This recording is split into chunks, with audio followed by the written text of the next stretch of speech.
It is. So today our mission is to conduct a structured slide-by-slide walkthrough of a highly technical presentation from GeneMedi. We're looking at their SOLIDEX ISOEx technology. Which is a 50-nanometer Anti-Biotin Nanobead platform, and it claims to completely reshape the current standards of cell sorting. So let's jump right in. Moving to slide 1, we get this really vivid visual right away.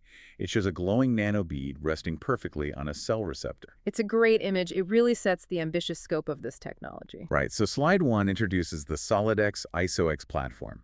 The core B2B value proposition laid out here is unmatched precision, safety, and supply stability. It's aimed directly at CGT pipelines, promising a real paradigm shift from research to clinical translation. And, we have to talk about why that phrase clinical translation is the most critical hurdle for your bottom line. Right. Moving a cell therapy from a small lab setting into scalable, GMP-compliant manufacturing is incredibly difficult. It really is.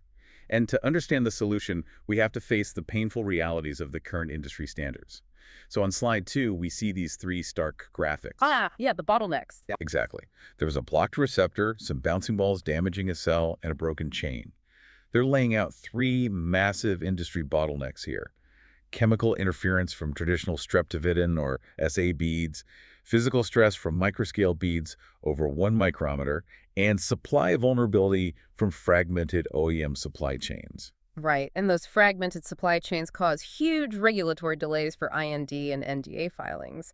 But going back to the physical stress, the bouncing balls. Yeah, the repping balls. Exactly. Because of the physics of shear damage, a bead that's over 1 micrometer is essentially a wrecking ball to a fragile cell membrane. It just destroys viability. And on the chemical side, those traditional SA beads, are they essentially acting like permanent superglue on our cells? That is a perfect analogy, yes. Yeah. It's an almost irreversible receptor blockade, which is a nightmare for clinical translation. Wow. Okay, so solving 3 totally distinct bottlenecks requires a fundamentally re-engineered system.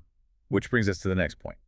Moving to slide 3, we see this visual of glowing, stacked, transparent cubes. Representing a multi-layered solution, I assume. Yes, exactly. They're pitching 3 core breakthroughs here.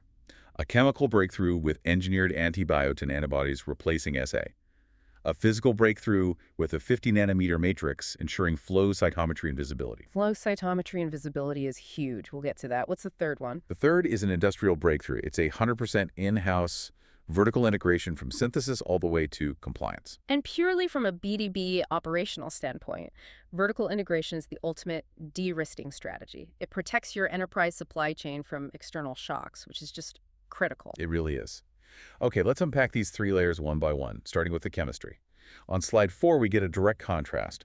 A red-locked SA receptor visual next to a glowing blue unlocked GeneMedi Anti-Biotin receptor. Right, because traditional SA suffers from massive interference. Yeah, by physiological free biotin, Oh. right? Which the slide notes is naturally present at over 100 nanograms per milliliter.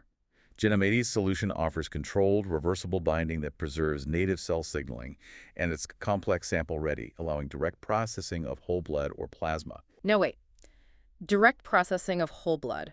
Let's pause there because we need to calculate the workflow implications for our listener. Yeah, how much processing time does that actually save? Hours. Literally hours. Bypassing that endogenous biotin interference eliminates multiple tedious pre-processing steps. You don't have to constantly wash the sample first. That translates directly to massively reduced labor costs and faster turnaround. Yeah, that's a huge operational win. But, while direct processing is great, different therapies require different downstream handling. So moving to slide 5, we see these dual visuals, a shield icon and a cell releasing beads alongside a dose-response graph. Ah, right, the 2 modalities. Exactly. Slide 5 details the ultimate control offered by 2 distinct options.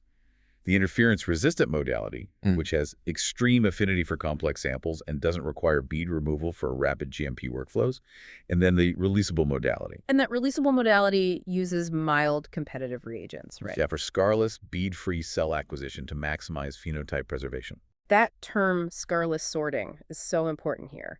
For the listener, delivering a foreign body-free cell product is totally paramount for regulatory approval and patient safety. Because you don't want those residual beads triggering an immune response in the patient. Exactly. So having that releasable modality is a crucial asset for advanced clinical phases. Okay, so having covered the chemical locks and keys, let's pivot back to the physical size of the beads on slide 6. building on that wrecking ball concept from earlier. The physical physics, so to speak. Right. On slide 6, there's a really stark visual comparison. A massive traditional microscale bead aggressively crushing a cell membrane versus the tiny 50-nanometer solute-like nanobead resting gently on it. It looks so much less traumatic for the cell. It totally is. The slide pitches 3 golden features: zero mechanical stress to preserve ultimate viability, ultimate uniformity for consistent magnetic responses, and here's the crazy one: flow cytometry invisible. It doesn't scatter lasers. Yeah, I want to clarify that flow cytometry invisible claim because it sounds like magic, but it's just optics. Please do. How does a physical bead become invisible to a machine? It's about the wavelength of the laser. Because the nanobead is exactly 15 nanometers, it's actually smaller than the wavelength of the visible laser light used in the cytometer.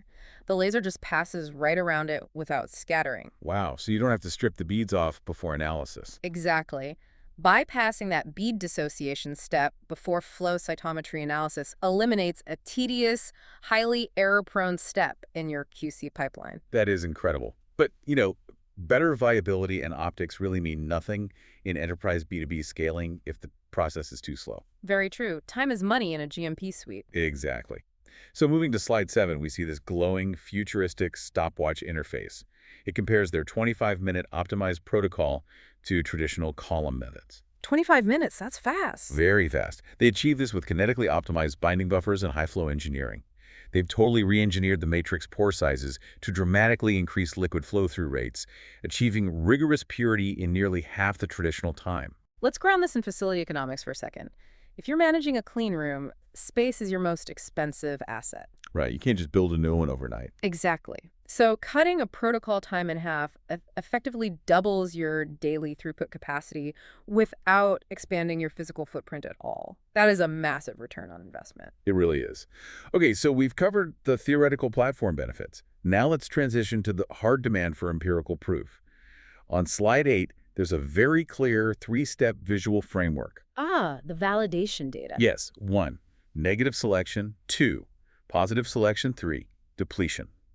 I want to assure you, the listener, that all the upcoming data is generated purely on the 50-nanometer Anti-Biotin platform and is strictly validated via flow cytometry. Which is a big deal. Proving uncompromised purity, recovery, and viability across all 3 modalities proves the platform's universal adaptability. Meaning you don't need totally separate systems for different tasks. Exactly. If it can excel at all 3, it can likely replace multiple disparate legacy systems you might currently be juggling in your lab.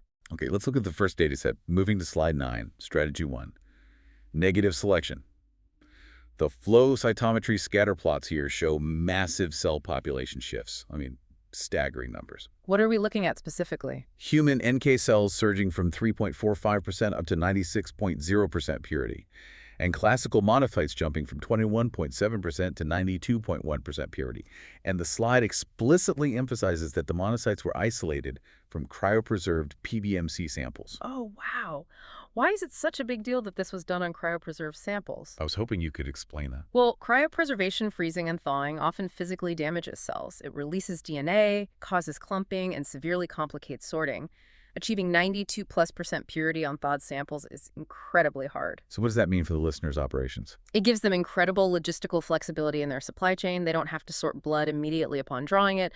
They can freeze it, ship it, and process it when facility capacity opens up. That is game-changing. But negative selection is great when you just want to remove stuff. Sometimes a protocol demands directly capturing the exact target, which brings us to slide 10. Strategy 2, positive selection. Exactly. On slide 10, we see CD3 APC flow cytometry plots demonstrating precision capture. The high specificity binding takes pan-T cells from 52.6% to 95.0% purity. And the big B2B sales point here is that this occurs directly on human PDMC's post-column while maintaining exceptionally high cell viability.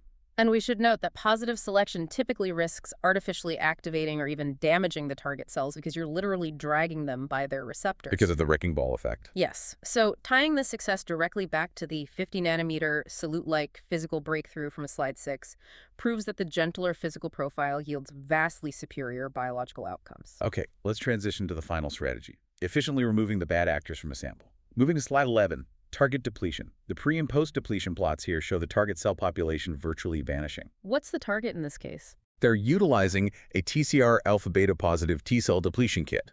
The residual rate drops from 54.7% down to an astonishing 0.079%.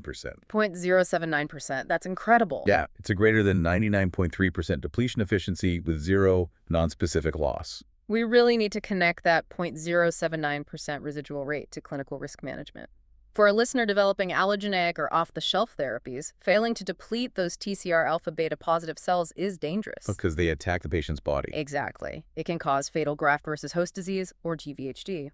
This level of efficiency is a literal lifesaver and a massive de-risking factor for your clinical trial. Wow. Okay, so pulling back to synthesize all this empirical data into a unified vantage, or on slide 12, there's a dynamic visual of a targeting reticle enriching rare cells contrasted with unwanted cells being swept away. Precision capture and complete depletion. Right. It recaps the dual capabilities, 95.0% purity for rare cell enrichment, alongside greater than 99.3% efficiency for removal.